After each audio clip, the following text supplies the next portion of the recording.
ఉత్తమ సుపరిపాలన అనే పదం మొట్టమొదటిసారిగా చంద్రబాబు ముఖ్యమంత్రిగా ఉన్నప్పుడు వినబడిందంటే అతిశయోక్తి కాదు.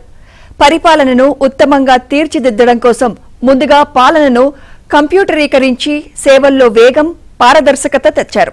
శ్రమదానం, ప్రజల వద్దకు పాలన, జన్మభూమి వంటి పథకాలు దేశానికి ఆదర్శంగా నిలిచాయి.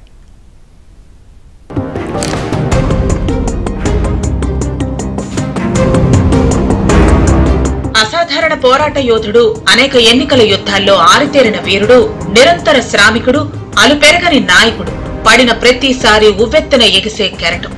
4.5 దశాబ్దాల సుదీర్ఘ రాజకీయ జీవితం, సంక్షోభాలు, సంఘర్షణలు, పోరాటాలు, విజయాల సమ్మిళితం. 2024 ఎన్నికల్లో అసాధారణ విజయం సాధించి 4వసారి ముఖ్యమంత్రిగా ప్రమాణ స్వీకారం చేసిన దార్శనికుడు, కేంద్ర ప్రభుత్వంలోనూ కీలక భూమిక పోషిస్తున్న రాజకీయ దురంధరుడు. ఆయనే తెలుగుదేశం అధినేత చంద్రబాబు నాయుడు.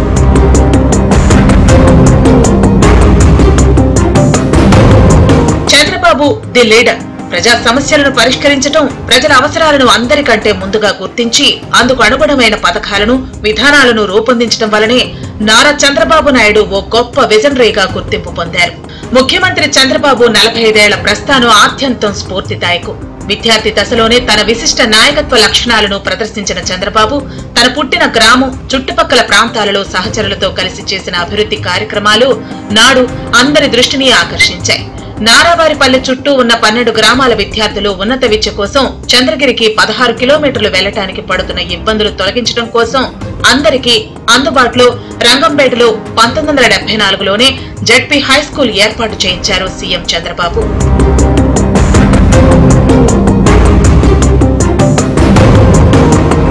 కాలేజీలో చదువుకునే రోజుల్లోనే గ్రామ యువతను ఏకం చేసి వినాయక సేవా సంఘం ప్రారంభించి శ్రమదానం ద్వారా రంగంపేట నుంచి నారావారిపల్లికి మట్టి రోడ్డు మరమ్మతులు చేయించారు సీఎం చంద్రబాబు. విద్యార్థి దశలోనే బలహీన వర్గాలకు చెందిన గీతానాథ్, ఏ మోహన్లను శ్రీ వెంకటేశ్వర యూనివర్సిటీలో విద్యార్థి నాయకులుగా గెలిపించడం ద్వారా సామాజిక న్యాయానికి ప్రాధాన్యతనిచ్చారు చంద్రబాబు. కుప్పంలో రైతు, మహిళల, యువజన సంఘాలు ఏర్పరిచి అవగాహన కార్యక్రమాలు నిర్వహించి స్వయంగా అభివృద్ధికి శ్రీకారం చుట్టారు. కుప్పంలో వ్యవసాయ అభివృద్ధి, మార్కెటింగ్ సౌకర్యాల కల్పన కోసం 27 ఆదర్శ వ్యవసాయ క్షేత్రాలను సొసైటీలుగా నమోదు చేయించారు. ఇక వ్యాపార రంగంలో, రాజకీయాలలో నిబద్ధత, నిజాయితీ ఉండాలి అంటే సొంత ఆదాయ వనరులుండాలని నమ్మి రైతు బిడ్డగా 1992లో హెరిటేజ్ ఫుడ్స్ సంస్థను స్థాపించారు సీఎం చంద్రబాబు.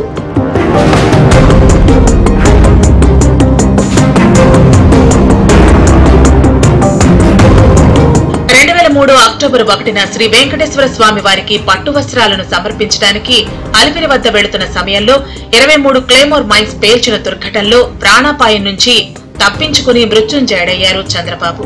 2008 ఏప్రిల్ 21న ప్రజా సమస్యల పరిష్కారం కోసం మీకోసం బస్సు యాత్ర 115 రోజులు రాష్ట్ర వ్యాప్తంగా పర్యటించి ప్రజల్లో చైతన్యం తీసుకొచ్చారు చంద్రబాబు.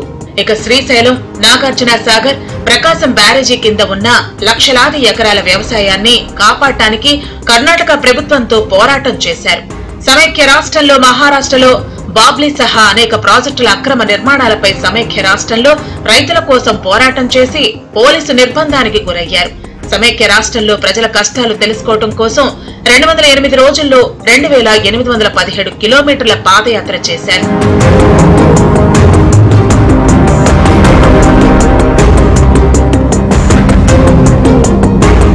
సమస్యల పరిష్కారం కోసం ప్రజలు ప్రభుత్వ కార్యాలయాల చుట్టూ తిరగకుండా ప్రభుత్వ యంత్రాంగమే ప్రజల వద్దకు వెళ్లే వినూత్న కార్యక్రమానికి 1995 నవంబర్లో శ్రీకారం చుట్టారు.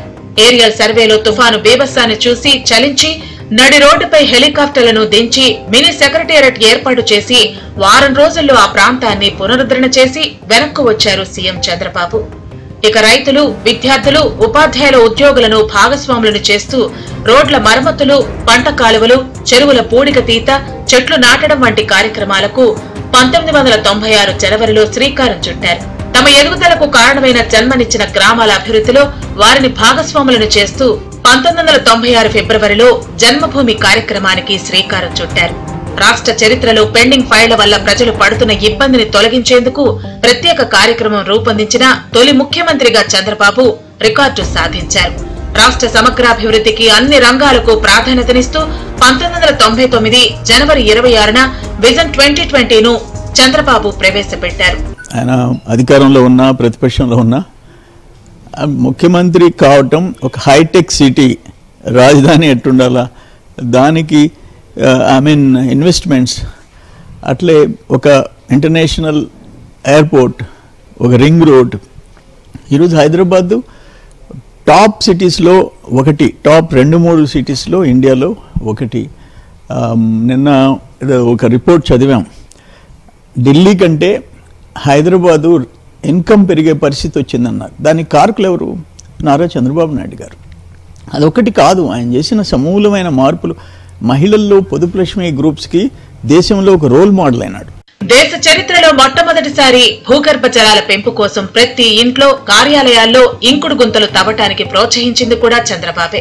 సమైక్య రాష్ట్రంలో కరువు ఏర్పడిన సందర్భంలో 16 లక్షల కుటుంబాలకు 10 కిలోల బియ్యం, 20 లక్షల కుటుంబాలకు పెన్షన్లు అందించిన ఘనత కూడా చంద్రబాబుకే దక్కుతుంది. వెనుకబడిన ప్రాంతాల్లో విద్య, వైద్యం, రోడ్ల నిర్మాణం కోసం సమైక్య రాష్ట్రంలో 3,320 కోట్లతో ప్రణాళికలు చంద్రబాబు రూపొందించారు.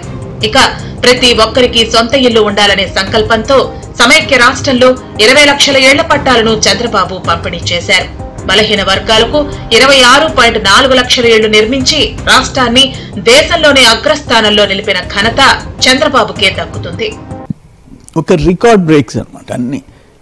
మైక్రో ఇరిగేషన్ నేషనల్ లెవెల్లో ఫస్ట్ వచ్చాము, కొన్ని సంవత్సరాలు మెకనైజేషన్ ఫస్ట్ వచ్చాము, మైక్రో న్యూట్రియంట్స్ 50% రైతు, 50% గవర్నమెంట్ అయితే 100% ఫ్రీగా ఇచ్చిన రోజులు చూసాము. ఇవన్నీ ఒక అందరికీ ఇతర రాష్ట్రాల ముఖ్యమంత్రులకి ఆదర్శంగా నిలిచిన నేషనల్ హైవేస్. వాజ్పేయి గారి టైంలో నేషనల్ హైవేస్ అవసరం అని చెప్పేసి నెల్లూరు కలకత్తా రోడ్డుకి ఫస్ట్ ఫౌండేషన్ నెల్లూరులో వాజ్పేయి గారు చేశారు, ఆనాడు చంద్రబాబు నాయుడు గారు ముఖ్యమంత్రి. ఇటువంటి ఎన్నో సమూలమైన మార్పులు తెచ్చినాడు, వ్యవస్థల్లో మార్పులు తెచ్చినాడు, సిస్టమ్స్ని ఇంప్రూవ్ చేశాడు, గౌరవించినాడు. సమాజంలో బలహీన వర్గాలైన ఎస్సీ, ఎస్టీ, మైనార్టీ, బీసీ వర్గాల ఆర్థిక సామాజిక అభ్యున్నతికి ఎన్నో వినూత్న సంక్షేమ కార్యక్రమాలు, పథకాలు అమలు చేయటమే కాక రాజకీయంగా కూడా వారిని బలోపేతం చేయటానికి నారా చంద్రబాబు నాయుడు కొన్ని ప్రత్యేక కార్యక్రమాల్ని, రిజర్వేషన్ల కల్పన వంటివి అమలు చేశారు.